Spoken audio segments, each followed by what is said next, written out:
हे आदर्श कसा आहेस? चांगला आहे का? अरे सागर, कसा होता 2023? अरे 2023 संपलंय राव, मला लक्षातच नाही आला. माहितीये का, मी एवढा बिझी होतो 2023 मध्ये की मला स्वतःचे पोर्टफोलिओ बघायला सुद्धा वेळ भेटला नाही. ओ अरे तर आता बघून घे ना. तसे आपण बसलोय, चल ना बघून घेऊ. उघड तुझा पोर्टफोलिओ, दाखव. हो, हे चांगला आयडिया आहे. थांबा, कारण कसं आहे, मागच्या वर्षी ना मला खूप चांगला रिटर्न आला. माझ्या पोर्टफोलिओने 25% गेल्या वर्षी रिटर्न दिला होता. आता या लास्ट इयरचा पण रिटर्न एकदम भारी असणार आहे. थांब मी तुला दाखवतो. मी ऍप उघडतो. एवढं भारी रिटर्न असेल ना, थांब तुला मी दाखवतो. एक मिनिट. हे आदर्श, माझा पोर्टफोलिओ अख्खा निगेटिव्ह मध्ये गेला रे. काय झाला? आला का 25% रिटर्न? आणि म्हणून मी तुला नेहमी सांगायचो की आपले जे पोर्टफोलिओ रिटर्न्स असतात ते नेहमी चेक करत राहायचेत. कारण प्रत्येक पोर्टफोलिओ प्रत्येक मार्केट सायकलमध्ये सिमिलर परफॉर्म करत नाहीत. ए राव, तुझा ऐकला असता राव. पण आता मला कसं कळणार आहे की कुठला स्टॉक पोर्टफोलिओ कुठल्या मार्केटमध्ये कसा परफॉर्म करतोय? आता मी कसा चेक करायला? त्यासाठी मी आहे ना इथं. हाय, बघितलं तुम्ही सागर सोबत काय झालंय? आपण बऱ्याचदा एखाद्या म्युच्युअल फंड मध्ये निवेश करून अक्षरशः विसरून जातो. मला माहितीये की आम्ही तुम्हाला बरेचदा म्हणतो की इन्व्हेस्टमेंट नेहमी लॉंग टर्म साठी करा, परंतु याचा अर्थ असा नाहीये की तुम्ही इन्व्हेस्टमेंटला अजिबात रिव्ह्यूज करणार नाही किंवा पोर्टफोलिओ अजिबात उघडून बघणारच नाहीयेत. हे बघा, जो स्टॉक मार्केट असतं कधी बुल असतं कधी बिअर, आणि म्हणून या स्टॉक मार्केटमध्ये विविध प्रकारचे सायकल्स असतात आणि एखादा स्टॉक किंवा एखादा फंड या प्रत्येक सायकलमध्ये चांगलंच परफॉर्म करणार हे काय गरजेचं नाहीये. हे बघा, जर का एखाद्या फंडनी गेल्या वर्षी चांगला रिटर्न जरी दिला असेल, परंतु असं पॉसिबल आहे की काही मार्केटमध्ये अनफेवरेबल कंडिशन्स निर्माण झालेत आणि ज्या किंवा जो आपला फंड मॅनेजर आहे त्याची जी इन्व्हेस्टमेंट स्ट्रॅटेजी आहे ते या पर्टिक्युलर सायकलवर बसत नसेल आणि यामुळे या पर्टिक्युलर वर्षी तुमच्या स्टॉकचा किंवा फंडचा जो रिटर्न ऑन इन्व्हेस्टमेंट आहे तो एवढा चांगला नसणार आहे. आणि म्हणून आम्ही विचार केला की आता 2024 फायनान्शियल इयर जस्ट स्टार्ट होतोय आणि म्हणून आम्ही तुमच्यासाठी 5 इक्विटी म्युच्युअल फंड्स घेऊन आलोय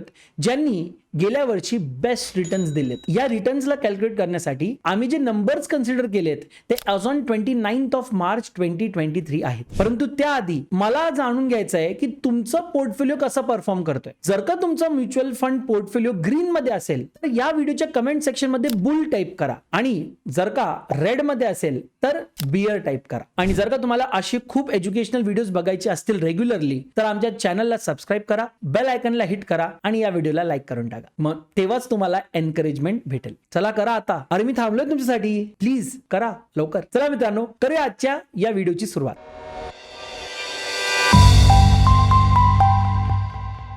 top 5 equity mutual funds with highest 1 year returns. तर मित्रांनो, आम्ही काय केलंय, आम्ही फिल्टर लावलाय इक्विटी म्युच्युअल फंडचा आणि त्याला आम्ही सॉर्ट केलाय बेस्ड ऑन 1 year रिटर्न्स. आणि इथून आम्ही 5 फंड्स घेतलेत. ज्या फंडचं नाव सर्वात वरती आहे त्या फंडनी हायेस्ट 1 year रिटर्न्स दिलेत. चला आता या टेबलला बघा आणि केअरफुली ऑब्झर्व करा. Do you notice an interesting pattern here? तुमच्या लक्षात आला का? Yes, 4 out of 5 funds are thematic funds और सेक्टोरल फंड्स. आता हे थीमॅटिक किंवा सेक्टोरल फंड्स काय असतात? याचा अर्थ असा आहे की हे जे फंड्स आहेत हे एका पर्टिक्युलर सेक्टर किंवा एखादी पर्टिक्युलर थीमला फॉलो करतात आणि ते त्याच स्टॉक्स मध्ये इन्व्हेस्ट करतात ज्या स्टॉक्स या पर्टिक्युलर सेक्टर किंवा थीम मधले असतात. याच्यात जे 4 सेक्टोरल फंड्स आहेत त्याच्यात 3 इन्फ्रास्ट्रक्चर फंड्स आहेत आणि त्याच्यात आयसीआयसीआय प्रुडेन्शियल इन्फ्रास्ट्रक्चर फंड पण आहे ज्यांनी सर्वात चांगला रिटर्न दिलाय लास्ट एका वर्षात आणि ते आहे 22.29%. तर मित्रांनो, तुम्हाला टेबलमध्ये दिसत असेल हे जे 5 म्युच्युअल फंड्स आहेत त्याच्यात आहेत आयसीआयसीआय प्रुडेन्शियल इन्फ्रास्ट्रक्चर ग्रोथ, त्यानंतर आहे आयसीआयसीआय प्रुडेन्शियल एफएमसीजी ग्रोथ, त्यानंतर Kotak infrastructure and economic reform fund growth, त्यानंतर टाटा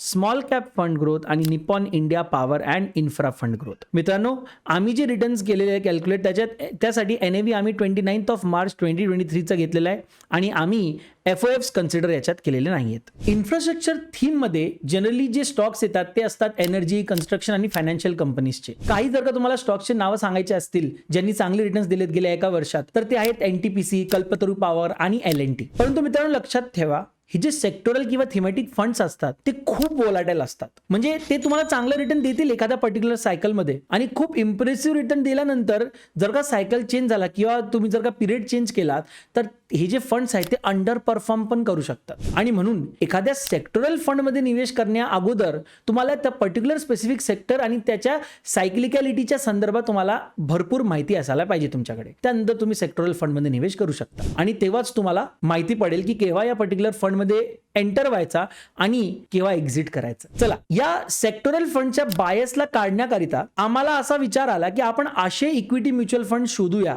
ज्याच्यात अक्रॉस सेक्टर इन्व्हेस्टमेंट केलं जातं. म्हणजे डिफरंट मार्केट कॅप्स मध्ये आपण इन्व्हेस्टमेंट करतो, म्युच्युअल फंड इन्व्हेस्ट करतात आणि म्हणून आम्ही असे फिल्टर्स लावलेत आणि जेणेकरून आम्हाला 5 टॉप फंड्स भेटले ज्यांनी सर्वात चांगले रिटर्न दिलेत गेल्या एका वर्षात आणि ते आम्ही खालती दिलेल्या टेबलमध्ये आम्ही तुमच्या समोर आणणार आहोत. या टेबल मध्ये आम्ही तुम्हाला 5 फंडचे नाव सांगणार आहोत आणि त्यांचा AUM. ओके, AUM म्हणजे काय? Current market value of the funds total assets. म्हणजे तुम्हाला एक आयडिया येणार की या फंडचा साईज किती आहे, या फंडचा स्केल किती आहे, किती मोठा फंड आहे हा. त्यानंतर आम्ही तुम्हाला या पर्टिक्युलर फंडचे 6 मंथ्स, 1 इयर आणि 3 इयर CAGR सुद्धा दिलंय आणि 5 इयर CAGR रिटर्न सुद्धा आम्ही त्याचे सगळे फंडचे आम्ही टाकलेत. आता यांनी काय होणार, तुम्हाला शॉर्ट टर्म तर अनालिसिस करता येईलच, परंतु तुम्हाला या पर्टिक्युलर फंडचे जे लॉंग टर्म परफॉर्मन्स आहेत ते सुद्धा तुमच्या लक्षात येतील. आणि फायनली याच्यात तुम्हाला लास्ट कॉलम दिसेल एक्सपेन्स रेशोचा, ज्यांनी तुम्हाला लक्षात येईल की हा पर्टिक्युलर फंड जो आहे तो किती फीस चार्ज करतोय AMC मध्ये ऍज अन AMC आणि तुमचा जो मनी आहे त्या मनीला मॅनेज करण्यासाठी आणि इन्व्हेस्ट करण्यासाठी तो किती तुम्हाला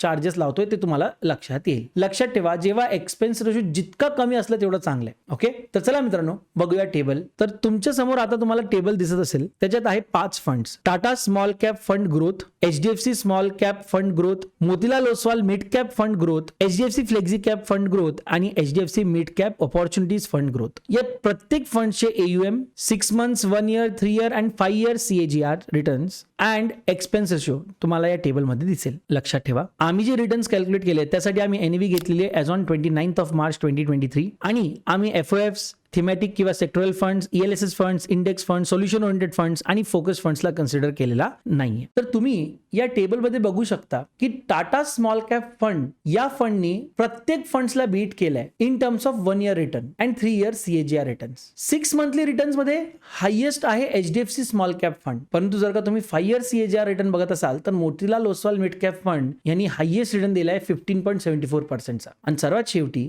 एक्सपेन्स रेशो जर का तुम्ही बघत असाल तर टाटा स्मॉल कॅप फंडचा एक्सपेन्स रेशो ही लीडिंग आहे 0.26%, जो सर्वात कमी आहे as compared to other funds. तर चला मित्रांनो, आता मी तुम्हाला या 5 फंड्सचे नाव सांगितले आणि त्यांचे की डिटेल्स पण मी तुम्हाला दाखवलेले. परंतु या फंड्स मध्ये निवेश करण्या अगोदर तुम्हाला काही अजून फॅक्टर्स पण कन्सिडर करावे लागतील. फॉर एक्झाम्पल, तुमच्या पोर्टफोलिओमध्ये बरेच म्युच्युअल फंड्स आहेत का, खूप म्युच्युअल फंड्स आहेत का, आणि ते म्युच्युअल फंड जे आहेत ते कुठल्या सेक्टरमध्ये एक्सपोजर घेत आहेत, कुठल्या स्टॉक्स मध्ये हे फंड्स इन्व्हेस्ट करतायत आणि तुमचा जो स्टॉक होल्डिंग आहे तो ओव्हरलॅप होतोय का या म्युच्युअल फंडच्या स्टॉक होल्डिंग सोबत. ओके, कारण इफ येस देन इसेन्शियली तुम्ही आपला पोर्टफोलिओ डायव्हर्सिफाय करत नाहीयेत, कारण ते फंड सुद्धा त्याच स्टॉक मध्ये निवेश करतात ज्या स्टॉक मध्ये तुम्ही पण स्वतःहून निवेश करतात. तर तुमचा पोर्टफोलिओ तुम्हाला डायव्हर्सिफाय करावा लागेल आणि कम्पेअर करा या पर्टिक्युलर फंडचा परफॉर्मन्स त्या पर्टिक्युलर कॅटेगरीज आणि मध्ये आणि ते फंडचे एक्सपेन्स रेशो वगैरे बघा, रिटर्न्स बघा, टॉप 10 होल्डिंग्स बघा. तुम्ही एखादा फंड मॅनेजर पण शोधू शकता सर्च बार मध्ये आणि त्या पर्टिक्युलर फंड मॅनेजर संदर्भात काही माहिती काढू शकता. फॉर एक्झाम्पल त्याचं क्वालिफिकेशन, त्याचे past performance. Okay,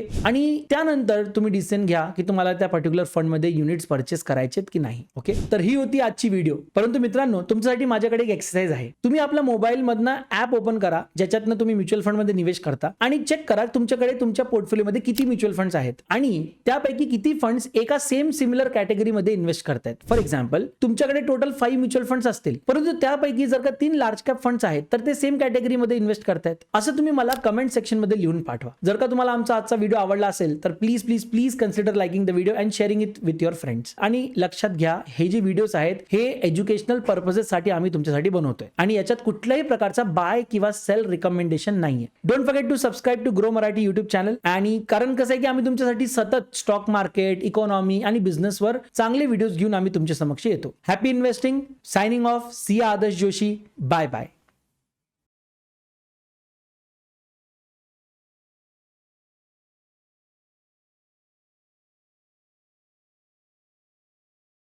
Investment in securities market are subject to market risks. Read all the related documents carefully before investing. Please read the risk disclosure documents carefully before investing in equity shares, derivatives, mutual fund, and or other instruments traded on the stock exchanges.